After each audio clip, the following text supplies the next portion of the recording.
Today you've picked a good day to stick around your desk and watch us. It's pretty chilly out there and rainy, so hopefully we can give you some good information over this next half hour, and we encourage you as we move along in our conversation today, which happens to be about alumni affairs at UNC Charlotte, to let us know your questions by email or tweet them in, and we will be happy to respond to those questions with our guest today, who happens to be Jenny Jones. And Jenny is our Executive Director of Alumni Affairs, and Jenny is still, have you crossed the line yet of where you can say, I'm not new anymore, or do you still say, I'm new at UNC Charlotte? Oh, I'm new at UNC Charlotte. How long has it been now? 7 months. 7 months, okay. I don't know that there's anything in the official handbook of when you're officially not new anymore, other than the day comes when you say, yeah, that honeymoon is over. But, yeah. Yeah. I think it's when you're not lost on campus, and I'm still lost on campus.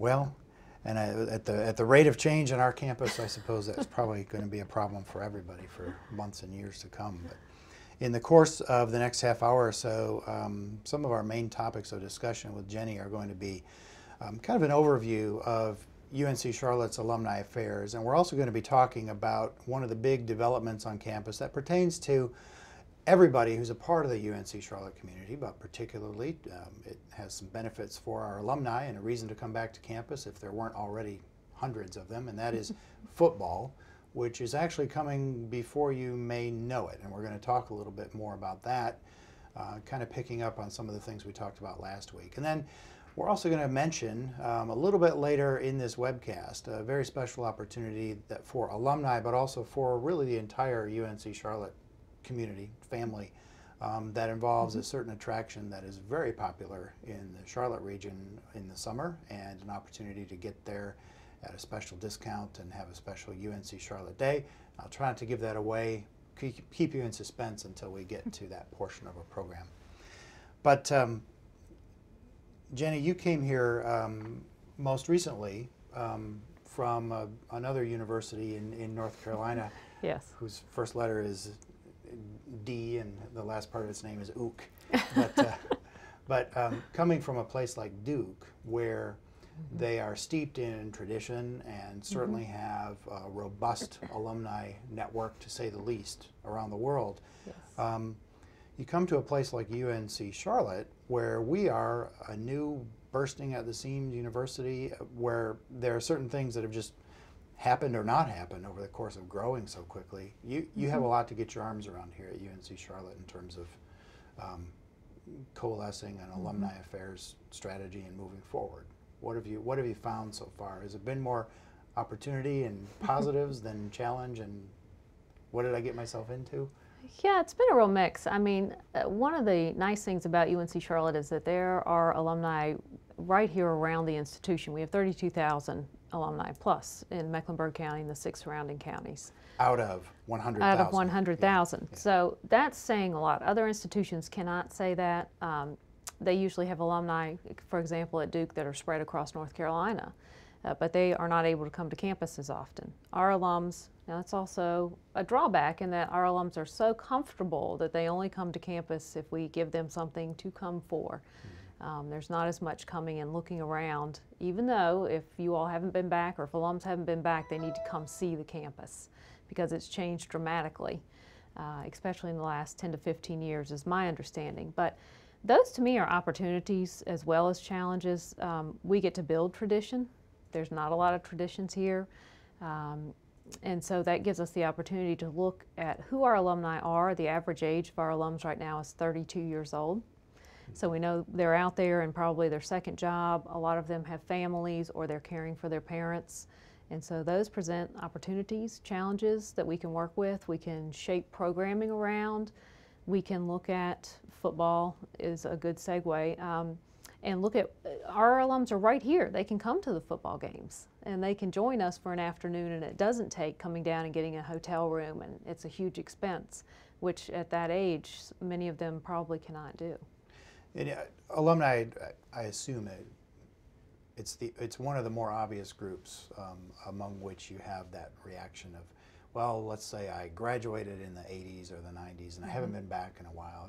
That's probably one of the prime groups for the UNC Charlotte jaw drop. You come Yes. onto campus and you can't believe how much it's changed. So.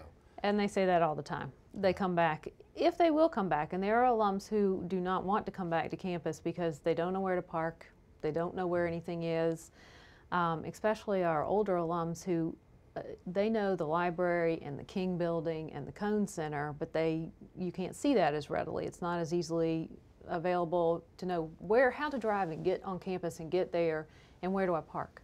That's the main issue. So yes, they tend not to come back on campus. I think we're trying to do a good job of showing them campus via the web.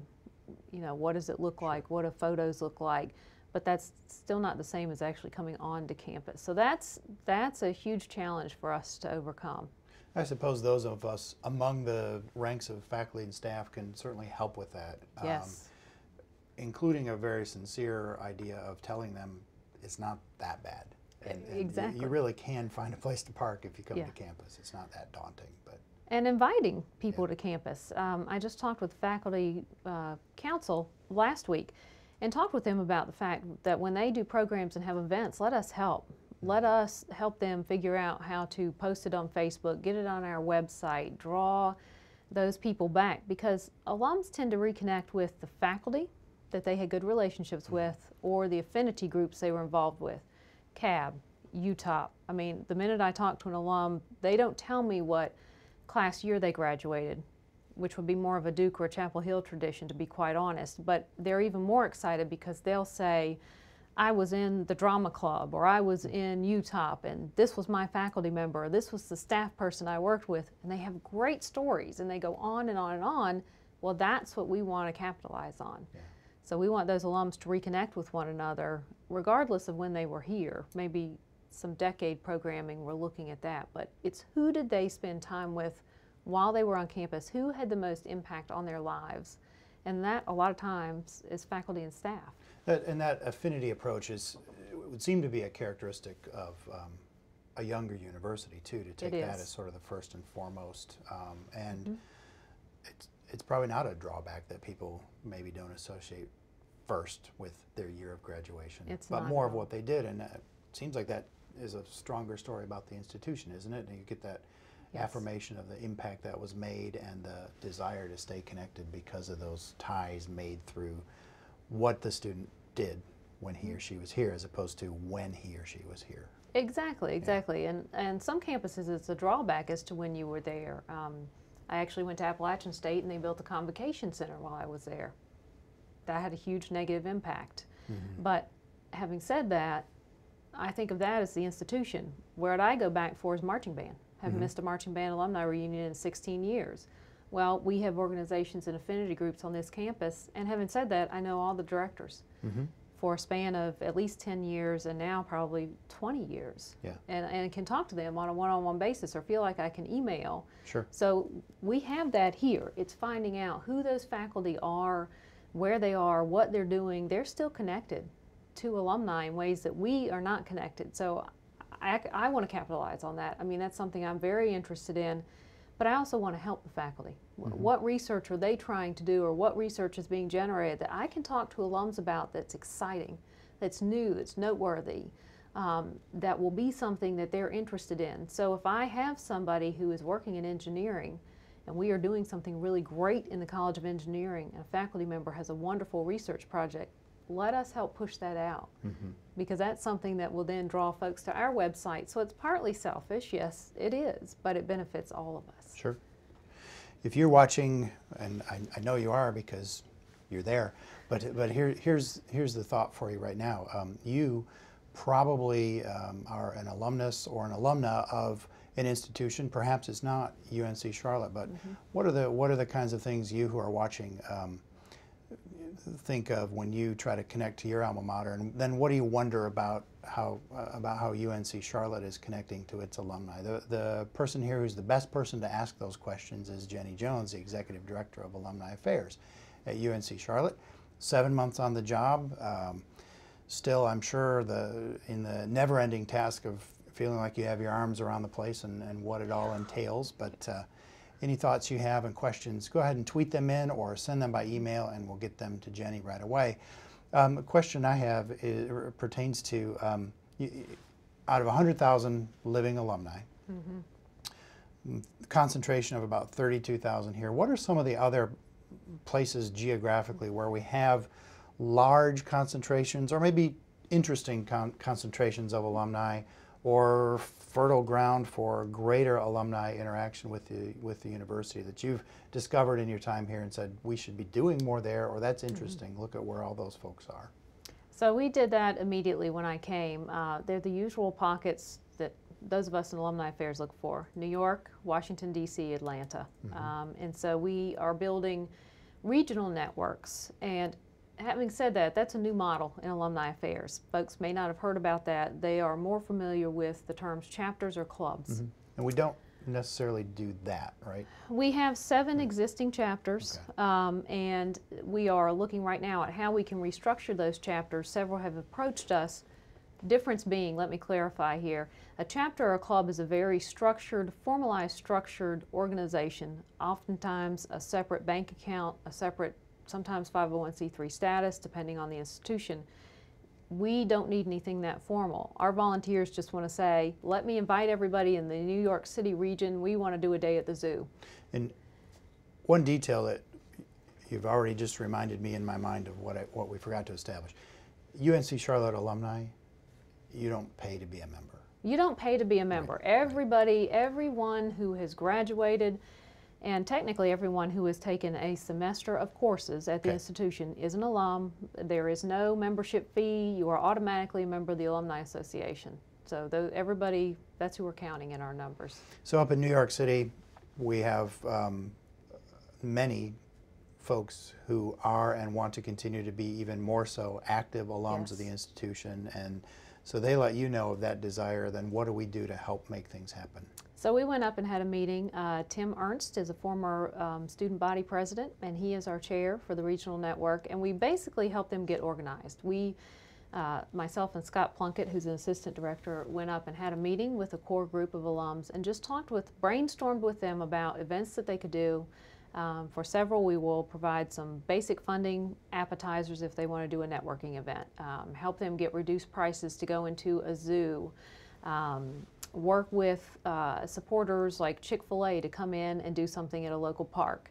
So it's just helping them set the structure, get together, brainstorm, and then we get the message out. So we have the email addresses, we have the physical addresses, we have the Facebook everybody's following. So helping them set up separate Facebook pages may be an option. Whatever we can do to help them. And right now we have Tim in New York, Nick Rhodes is in Washington, D.C., and we're working on Atlanta. And we also try and take the chancellor or other faculty and staff to those regions, and we would pay for that. Sure. What do you find is the kind of news from campus that, say, a graduate from the past 10, 20, 30 years is most interested in, or does it change depending on how far out they are from having been a student? It changes a little bit. They all want to know what campus looks like today. That's the top question we get. What's new, what buildings are planned. The next question we always receive is what research is happening. What's my college doing? It's always college specific, but what is engineering doing? What's arts and architecture doing? What's the hot faculty member there right now? Do you talk to the students? Who's their favorite faculty member? I mean, all these questions. Some of them we can answer, others we have no idea. So if we could take some faculty on the road with us, that's a goal that we want to establish in the next couple of years, and take them and let them answer these questions. We're also working with the colleges themselves, with our either alumni counterparts or development officers. When they do events, we partner with them. So it's great to know that you're beyond the point of just saying, you know, you have a large group of people with something common in their background who like to get together for a party. You're definitely at the point, and probably always have been because it's UNC Charlotte we're talking about, but folks who want to get together and have some substance. They want to know what they do. What's the latest on campus, like you said, in research. What are the important academic developments? That's got to be encouraging. It's very encouraging, and it's something that we try and mix social with academic. So even though you have a drink and an appetizer, you're also going to hear how campus has changed, what are our goals, what does our strategic plan look like. You're going to get something of substance. And we've also had people ask us for things like, in the Triangle group, they want to start a book club. Sure, they'd love to have faculty come whose books, faculty at UNC Charlotte who have written books, read that book for the book club, and have the faculty come and talk with them about that book. Great idea. Yeah. We'll support that. How do we pay travel for that faculty member? So, yeah, lots of ideas, and not all social. Have to say, though, football is always a big question. Sure. People are excited not only around here, but in our other regions as well. Yep. And in just a minute, we're going to touch on some aspects of football and the things that pertain to alumni affairs involvement in football, and particularly get a better lay of the land for how some of the tailgating at UNC Charlotte football is going to work.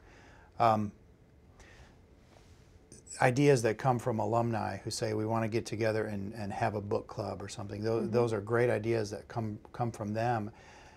Is there ever I don't know if there are examples of this, but I would suppose that you would encourage this among the faculty and staff who also were here and remember what it was like. You start talking about the students in that time. Maybe they would spark an idea of, you know, this was really big on campus back then. Why don't you take this idea back out to them to rekindle that tradition? And do you have that kind of interaction? Is it where you'd like it to be, or are there opportunities for the faculty and staff who are here now to give you ideas on how to connect with alumni? Always opportunities. I've gotten a lot of suggestions about how they can connect, questions about being able to do some webcasting like we're doing, but with current faculty, which is, yes, you know, this is my first time in this studio, but now that I know it's here, working that out. And then a lot of ideas with student affairs in particular, the linkages there between the students and the alums and how we can jointly program. And they're asking us, you know, if we do a major concert on campus, can you help us publicize that so that we do something that alumni can come to? Sure, yes, we're open to the idea. We have the same budget, you know, everyone else has, but can we cooperate and work cooperatively with others? The Honors College asked us if we could help them with their anniversary. And sure, we did, and we helped plan the events, and you know, it was an equal partnership, and it went off very well. So yes, if you have ideas, if you want to do something, I can't guarantee that we'll do everything, but we'll do our best, and if it makes sense with where we are, then we sure will try. What do you say, and I don't mean this to be disrespectful, but if somebody were to ask you skeptically, well, you know, all you really want to know about me is whether or not I'm going to give you any money. Oh, no. Alumni Affairs is all about fundraising. Money will come if you're reconnected to the institution, but that is the reason we want to share what's going on. Because if somebody doesn't know that that research is happening, they can't give to it. Right. If they don't know that we need student scholarships, they can't give to that scholarship. Our first agenda is to make sure that we connect with the alums, that we get them back on campus, that we show them how well their institution's doing, that their degree is only gaining value every day with every graduate and every program, every faculty member we recruit. That's our goal in Alumni Affairs. Now, do they give an annual fund gift and somebody has a real interest? Sure, I'm going to help them give that gift. But for me, for our staff, it's not all about the fundraising. It's about the connections and the relationships, and the fundraising will come later. Sure. All right, we do have a couple questions, and we're going to get to those in a second, because we're moving into our next big topic of discussion, and that is 49er football. Most of us who work here have at one point had a kind of discussion as it relates to our own jobs of, you know, this is an institution that is young, it's booming, we need to work more on building traditions, raising awareness of traditions, making the complete campus experience, as UNC Charlotte has made this transition from, you know, its early days as a commuter school to a full-on residential campus, doctoral research university. We've got the whole thing, except for that one element that I think a lot of folks look for at a university in the United States of America, and that happens to be college football. Yes. And there are many aspects of football and what the intention is for what it will bring to a university campus. But very specifically, alumni affairs and football means what? It means tailgating. It does. It means bringing people back to campus who have never been on campus. They haven't reconnected, or they haven't seen a lecture or a topic that has interested them, but they will come back for a sporting event. And even those who have been on campus will come back to support a student team in ways that are phenomenal. I not only worked at Duke, where football wasn't great, it was good this year, but I also worked at the University of Kentucky, and football is king there with basketball, but it creates an excitement and an atmosphere where everyone, regardless of the year you graduated, regardless of your affinity group, doesn't matter, you're all there to support your team. And we can all get together and tailgate and enjoy some good music and some food, and then go into the game wearing our green and white and, you know, get your face tattoos and get your face painted at the same time. And it's a fun atmosphere, and it brings people back who haven't been here.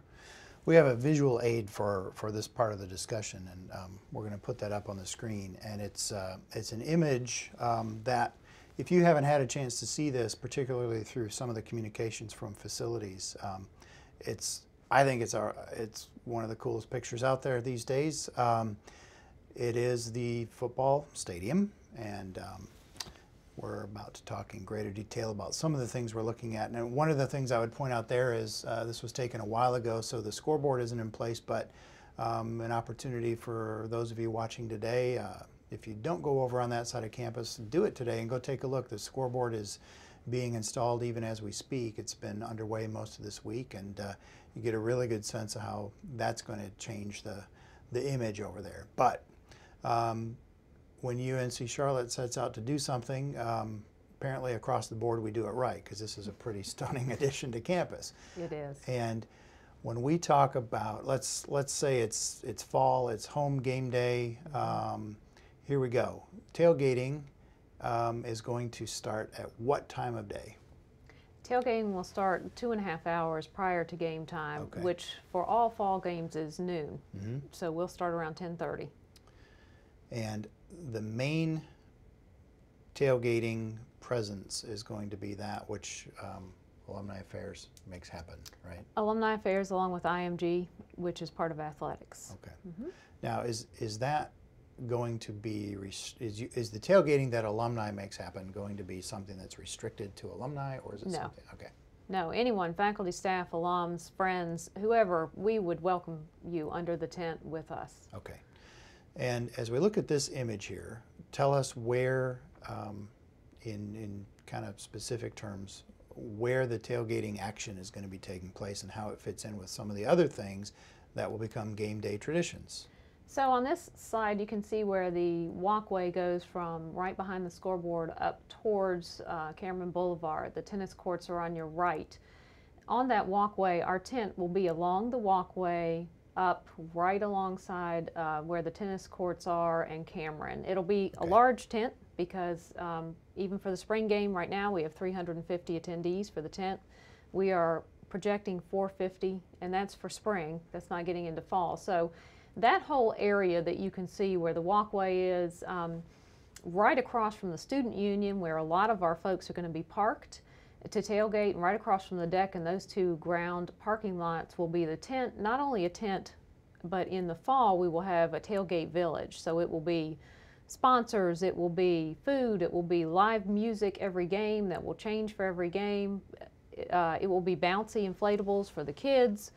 It's just going to be a huge, if anybody has been to a South Carolina game or something along those lines, not quite to that scale, but that idea. Okay.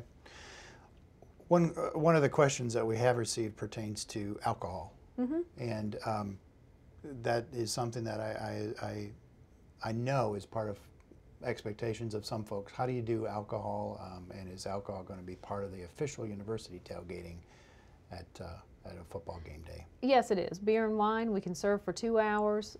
This is considered a fundraising event in the fact that we are raising relationships for the university. And so there will be a ticket price. For the spring game, it's $10. It will be higher than that for the fall just because we have to cover costs. But we can serve alcohol for 2 hours. Beer and wine, we have folks that will do card that are there. So we're under all the rules and agreements and everything from the ABC permits that we have all of that covered. So, and it's a choice. If folks want that, they can also have a soda or water if they don't want it. And it will be family friendly. So this is not, some of the perceptions with alumni events are they're big social parties that are drunk fests, and that is not what this is created to be. It's if you want a beer or two, you can come in and have it. You can also have a soda, but we also want children there. So we are going to have kids activities and coloring and all of the others. So it really is a family atmosphere. We're also on a college campus. a lot of our students are of age. And so it's showing them how alumni can act responsibly in a situation where you do have alcohol. You do hear that, from time to time in discussion about this. We're the newest major college football program in the United States, and amid so much of the junky news we get these days, I mean, the Rutgers basketball story, the things going on in college sports. This is an opportunity for UNC Charlotte to do it right, which most of us are quite confident we're going to be able to do. Yes. But that's obviously a huge area, and how do we do that responsibly? And it sounds like the plan is to get it off on the right foot. But another question that we have relates, maybe to further clarify, on tailgating. There are opportunities for other folks to come to the game and do their own tailgating if they don't want to be at that central area. So. Yes, there are. There are the same restrictions. Tailgating is restricted to 4 hours on campus, and are they going to be able to police everything? No, they can't on any campus, but there will be a lot of security out. There will be folks checking. So it's up to people's discretion. We encourage other tailgating. We think it's a great idea. We already have alums that we know that will be tailgating. A lot of folks are familiar with the Normbulance.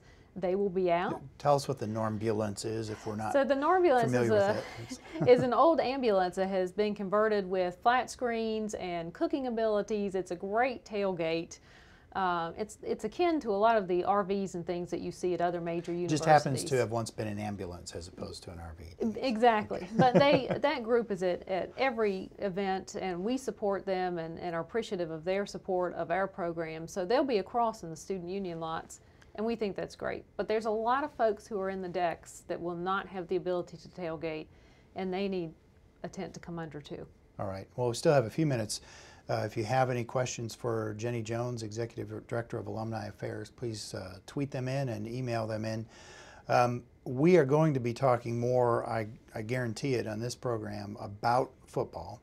And on April 15th, keep your eye on Inside UNC Charlotte. And April 15th, there's going to be a campus town hall meeting about all aspects of football. Last week, if you watched, we talked about parking and traffic.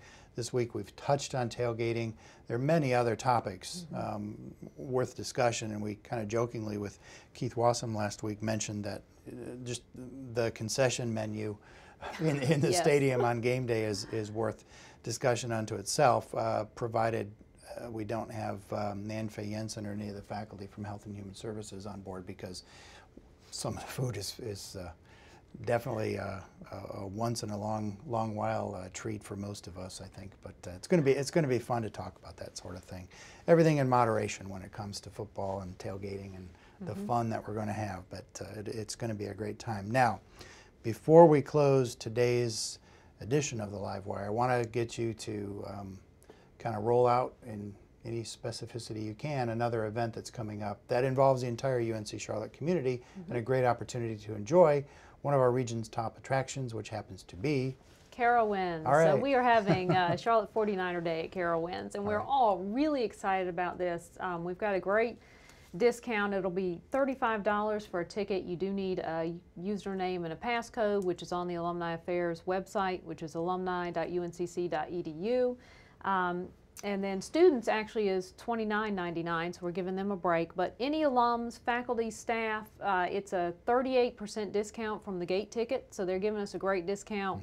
We will have the fight song playing, the alma mater, student groups performing, a pep rally at either 1 or 2 o'clock. It'll be up everywhere. So it's just a great opportunity to advertise UNC Charlotte, and we're asking everyone, wear your green and white, wear your bling for UNC Charlotte. And the date? April 27th. April Saturday. 27th. So are you going to guarantee that it's not going to be a day like today out there? I hope not. I'm seeing 78 for next week. So That's good. Good. And again, if any of us who are part of the university community want to do this, is this something that we ought to definitely plan ahead to do, or is there only a limited number of opportunities? Not to a get the limited ticket? number. Okay. No. In fact, Carowinds is a huge amusement park and can take 40,000 people. So, Okay. you know, there's lots of opportunity, but we would love for you to come. Okay, so it's not as if the entire park is turned over to us.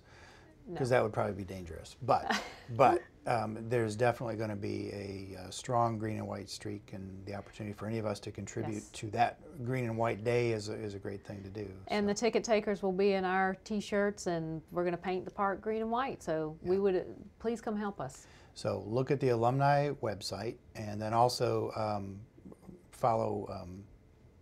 Post on Facebook over the next few weeks. I know we're going to be promoting this. With lots of opportunities also for giveaways. You don't have to be an alum to win. So lots of tailgating opportunities. A great opportunity to get a head start on spring with your family and be a part of 49er Day at Carowinds on April 27th, which in the scheme of things is 1 week after the spring football game, where tailgating is going to be more than a trial run. It's going to be for real on Saturday, April 20th. And also, the day after April 20th is April 21st, and we're going to have on campus the North Carolina Science Expo, which is another huge event for families, for all of us who work here to bring our families and friends back to campus and show things off. So. This is a real part of our push to be family friendly, Yeah. knowing the average age of our alumni, but also we're asking faculty and staff to please come out and support these programs and mix with our alumni and some of our current students. Yeah. No more complaining about a lack of traditions or events and activities, because well, holy cow, and that's just April. So it's just April. So there's much more we could talk about, but our allotted time is just about over. So if folks want to just generally know more about what's going on in alumni affairs, you mentioned the website, and just one final thought, you're going to be kind of updating that website as well, right? We are. We've been told information's a little bit hard to find, so we have gone in and looked at all the information. We have a new design coming up, and we'll be pushing that out in the next couple of weeks. So keep your eyes and ears open, but all the information is there. And I know that the community of faculty and staff is particularly grateful when they are included along with alumni activities, so that's something that I'm sure we'll be seeing more of. So, all right. Well, we thank Jenny Jones from Alumni Affairs for being with us today, and thank you for putting us on your screens once again. We do plan to be back next week, and we'll continue to use this time, Thursdays at noon, as we continue to develop this program and this concept of the live webcast targeted primarily at the university community and talking about topics of general interest or upcoming events with some very specific opportunities for discussion. We welcome your input. Just go to Inside UNC Charlotte and send us your comments. So once again, thank you for being a part of this, and we'll look forward to seeing you next time. Thank you.